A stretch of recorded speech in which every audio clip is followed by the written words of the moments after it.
Now, I purposely drew the applied force greater than the force of friction.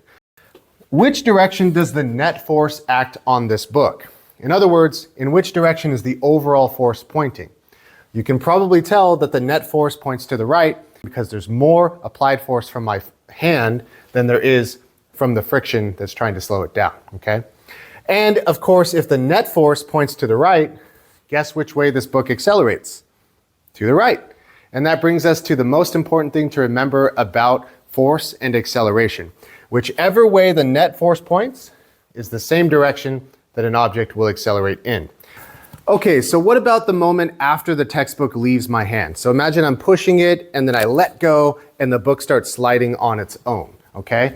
So after I stop touching it with my hand, is there still an applied force acting on that textbook as it slides on its own? And the answer is no.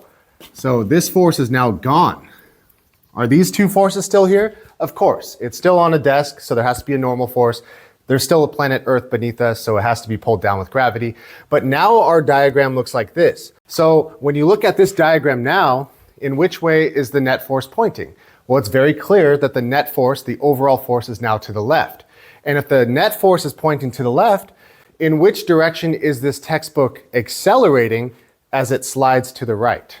Well, it has to accelerate in the same direction as the net force. So even though it's moving to the right, it's actually accelerating to the left. If you're ever moving in one direction, but you're accelerating in the opposite direction of your motion, what that means is you will always slow down.